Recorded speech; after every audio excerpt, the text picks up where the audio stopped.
Azerbaijan के भीतर Israel ने युद्ध के दौरान कई सैन्य ठिकाने बनाए थे। इनमें से एक ठिकाना ईरान के शहर तबरीज से लगभग 60 किलोमीटर की दूरी पर स्थित था। इस बेस से ईरान पर कई हमले भी किए गए।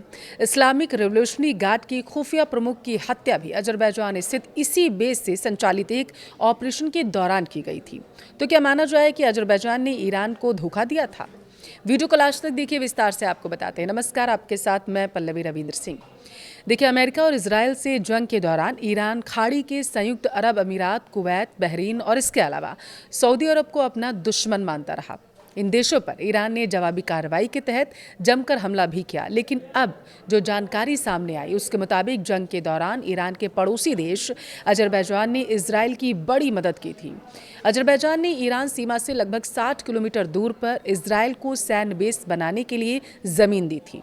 इतना ही नहीं, इजराइल ने तख्तापलट के लिए अपने खुफिया अधिकारियों को भी अजरबैजान में ही तैनात किया था। जानकारी के मुताबिक इजराइल को उम्मीद थी कि ईरान के बड़े नेताओं की हत्या के बाद लोग सड़कों पर उतरेंगे। इजराइल ने इसके बाद की तैयारी के लिए अपने सैनिकों को अजरबैजान में तैनात किया था। हालांकि सुप्रीम लीडर अयातुल्ला खamenei और अली लारिजानी की हत्या के बावजूद ईरान की जनता सड़कों पर नहीं आई थी। रिपोर्ट में 2 अधिकारियों के हवाले से दावा किया गया कि जंग के दौरान अजरबैजान की सरजमी पर इजराइल ने कई सैन्य और इसके अलावा खुफिया जो ठिकाने थे वो बनाए हुए थे। जानकारी ये मिल रही है कि इन्हीं ठिकानों का इस्तेमाल संभवतः किया गया होगा। दावा किया गया है कि जंग के दौरान अजरबैजान की सरजमी पर इजराइल ने कई सैन्य और खुफिया ठिकाने बनाए थे। इस ठिकानों के जरिए इजराइल ईरान से खुफिया जानकारी जुटाता था और ऑपरेशन को अंजाम देता था। यहाँ पर गुप्त नेटवर्क के जरिए ड्रोन और घातक हथियार भी पहुंच गए थे। सूत्रों के हवाले से दी गई रिपोर्ट में कहा गया है कि अजरबैजान के इस अभियान में इजराइल के कई दर्जन सैनिक शामिल थे, जिनमें इजराइल के विशेष अभियान बलों के सदस्य, उसकी विशिष्ट हेलीकॉप्टर आधारित लड़ाकू बचाव दल के अलावा मोसाद के कर्मी भी शामिल थे। रिपोर्ट में कहा गया है कि अजरबैजान के बेस से इजराइल ने ईरान पर कई हमले भी किए थे।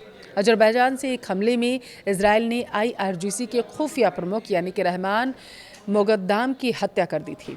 कहा जा रहा था कि जनवरी 2026 में ही अजरबैजान में इजराइल ने अपने सैनिकों की तैनाती करना शुरू कर दिया था। अजरबैजान ने न्यूट्रल रहने का दावा किया था। जंग के दौरान अजरबैजान के विदेश मंत्री जयहून बायरामो ने एक बयान में कहा था कि बाकू कभी भी अपनी भूमि को किसी तीसरे देश, यानी कि इसमें ईरान भी शामिल था, के खिलाफ हमलों के लिए इस्तेमाल नहीं होने देगा। इसके बावजूद अजरबैजान ने ईरान के साथ धोखा किया। ईरान और अजरबैजान के बीच लगभग 689 किलोमीटर की देखिए सीमा लगती है। हालांकि अजरबैजान ने रिपोर्ट को गलत बताया। अमेरिका में अजरबैजानी दूतावास के एक प्रवक्ता ने एक इंटरव्यू में बताया था कि हम तीसरे देशों के खिलाफ अभियानों के लिए अजरबैजान की धरती के कथित इस्तेमाल के संबंध में निराधार दावों को पूरी दृढ़ता के साथ खारिज करते हैं। और इससे पहले न्यूयॉर्क टाइम्स ने एक रिपोर्ट दी थी जिसमें दावा किया गया था कि इजराइल ने ईरान में ज़मीनी ऑपरेशन के लिए अपने कुछ सैनिकों को बगदाद के पास एक बेस पर रखा हुआ है। इजराइल और अजरबैजान के बीच व्यापारिक और सैन्य हितों को लेकर करीबी संबंध हैं। इजराइल को अजरबैजान अपने तेल का एक बड़ा हिस्सा सप्लाई करता है। बदले में इजराइल अजरबैजान को आधुनिक हथियार बेचता है, जिनमें से कुछ का इस्तेमाल 2016 और 2020 में आर्मेनिया के खिलाफ नागोर्नो काराबाख संघर्ष में किया गया था।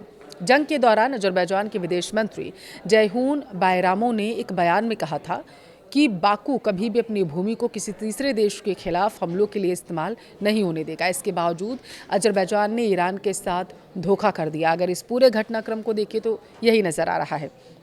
देखिए, ईरान और अजरबैजान के बीच की जो सीमा लगती है वो बेहद क्योंकि महत्वपूर्ण है। अजरबैजान ने रिपोर्ट को गलत ज़रूर बता दिया है, लेकिन ये रिपोर्ट अब वायरल हो रही है, जो अब चर्चा का विषय बनी हुई है।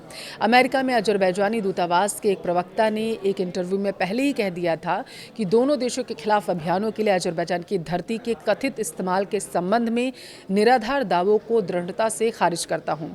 इससे पहले भी एक रिपोर्ट वायरल हुई थी जिसमें कहा गया था कि इजराइल ने ईरान में ज़मीनी ऑपरेशन के लिए कुछ जो सैनिक थे वो बगदाद के बेस में रख दिए थे। इस सब के बाद सवाल ये उठ रहा है कि क्या ईरान को सच में अजरबैजान ने धोखा दे दिया है।